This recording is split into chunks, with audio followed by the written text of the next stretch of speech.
What's up, guys? Rivera here, the absolute best LGBTQ comedian in the world. Yesterday I did a video about Russell Peters and Gina Yashere and their feud, and Gina publicly calling Russell out for taking one of her jokes and blah blah blah blah blah.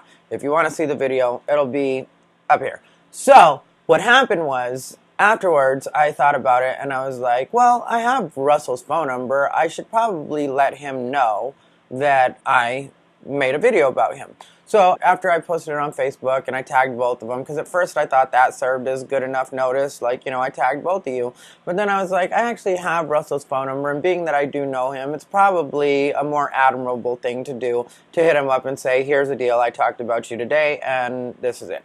So then he asked me what I said. We ended up speaking briefly on the phone without going into exact quotes, because I can't remember exactly what he said on everything, and I hate misquoting people. What I'll tell you guys was they did come to an understanding about it. Then from what Russell said, Gina was very disrespectful in the way that she talked to him afterwards about it and kept trying to really, what I would call, punk somebody out. I haven't spoken with Gina yet. I have to take Russell at his word because I have spoken with Russell. Gina has not reached out to me, and I don't really have a way of getting hold of her. I guess I could try hitting her up in her DMs, and I may try doing that. But it's not any kind of bias that has me not contacting Gina. I just didn't know or don't know how to get a hold of her. I would imagine that her fan base is pretty big, so I don't know if she even pays attention to her direct messages. I guess I will try hitting her up, but that's where it's at now. So as it stands, I've heard from Russell. The explanation he gave me was an amount of disrespect that I can understand how somebody would be like, yeah, I can't really help you if you're going to be treating me like this.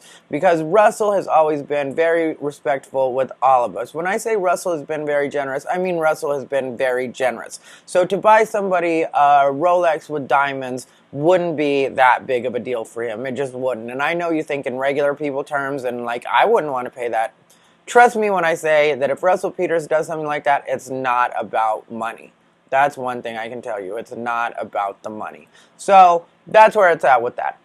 Anyway, I had recorded another video yesterday, and I was going to go ahead and use it, but I was wearing the same shirt as I was wearing in the Russell Peters situation one, and I was like, I don't want to do that. So here's what I'm going to tell you guys. The other day I was watching Philip DeFranco's show, and I saw this. It was recently announced that Scarlett Johansson will play Dante Tex Gill in the new movie Rub and Tug. And the reason this was such a big deal for a good number of people is that Dante Tex Gill was actually a trans man, considered a notorious figure from the 70s and 80s who ran a number of mafia-protected massage parlors in the city. Turned out those were fronts for prostitution. But of course, one of the main reasons people were angry here is people were saying this was another example of erasure. And the general idea around erasure and the examples that we see in Hollywood is when you have a character who is supposed to be from a marginalized group not being played by a person from that marginalized group, but someone else outside of that. So here we see a trans man being played by a straight white woman. Specifically, that woman is an actress coming from another controversy that is somewhat similar, that being the whitewashing controversy that she faced with A Ghost in the Shell. And actually, this new movie, Rub and Tug, is being directed by the same person who directed that, Rupert Sanders. And also something that most likely rubs salt in the wounds for those that are angry around this situation. I mean, you just look to the articles. Variety, The Hollywood Reporter, Deadline, who said that they had the exclusive, all referred to Gill as a woman who dressed like a man. And while the misgendering situation is something that is important to the trans community at large, it was also something incredibly important to Gill, right? So something incredibly important to the story of this person that a movie is being made about. In Gill's obituary, he was described as the woman who prefers to be known as a man, later adding insisted she was a man who wanted to be known as Mr. Gill. But at this point in the story, there wasn't a ton known. There was also the question of, well, how would Scarlett Johansson respond? But then we got a response from ScarJo via her rep about the backlash, who said, tell them they can be directed to Jeffrey Tambor, Jared Leto, and Felicity Huffman's reps for comment. And as you might imagine, that response of kind of just pointing to 3 non-trans actors who had trans roles wasn't received fantastically from the people that were already angry. And that's because, 1, the statement appears to confirm that the story will depict Gill as a trans man, and 2, considering how dismissive, deflective, seemingly harsh that statement was, it appears that she is not concerned about the trans community's response to this. Also, a thing to consider about a few of the people that she just mentioned, Jared Leto, who of course won the Academy Award for starring in a movie as a trans person in Dallas Buyers Club. He has said he would probably pass on the role if he were offered it today. Jeffrey Tambor, when he accepted his Emmy in 2016, said, I would not be unhappy were I the last cisgender male to play a female transgender on television. And as far as where I personally land on this, my personal takeaway from it, at the beginning of this story, just the general idea that Scarlett Johansson would play a trans man, I personally had no issue with it because, and I know that I'm gonna get some shit because people are gonna say that I'm dead naming, but Gill was born Lois Jean Gill, and if you're going to properly tell the story of someone who transitions, it feels like, at least to me, there might be a valid defense there. And that's in addition to, I think, kind of the general environment or mindset with acting, is you have actors and actresses where it's their job to be something they're not. But then she hits back with that reported response, and it's hard to not have a knee-jerk fuck you reaction. I mean, what kind of response is that? Here, I'll help you. I'll do your PR for you. I'd like to apologize for that last statement. My email was hacked. That is not what Scarlett Johansson said. Scarlett wanted people to know that she's seen, she's receptive, and appreciates everyone's concern. And really what she hopes to do here is to take a fantastically complex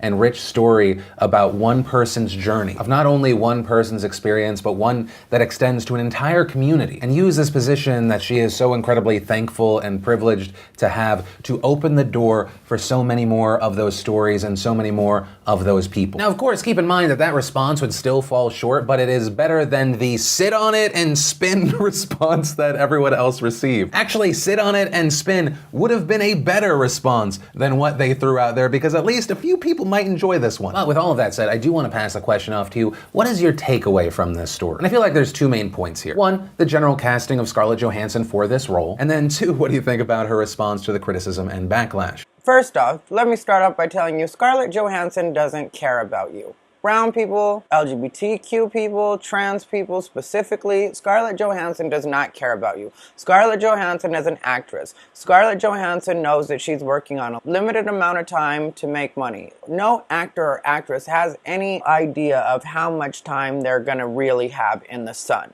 So, with that being the case, they've got to get as much work as they can, and they can't really be too worried about people's feelings. Do you think Scarlett Johansson is thinking about you when she's taking these roles? Because I think she's just like, I just got to make this money. Scarlett Johansson also worked with Woody Allen after we all knew the kind of stuff that he was up to. Scarlett Johansson didn't care in Ghost in the Shell, where Asian people were upset with her. Now it's trans people, and her response is basically, eat a dick. What I think needs to happen, I hate to say this, but I think people at large just need to boycott her and not show up to her stuff. Like, I think she's very pretty, and I used to like her in a fair amount of stuff, but if that's your attitude about it, if you're really just like, yeah, fuck you, well, fuck you too, bitch. I'm not showing up to your movie, and that's where I'm at with it.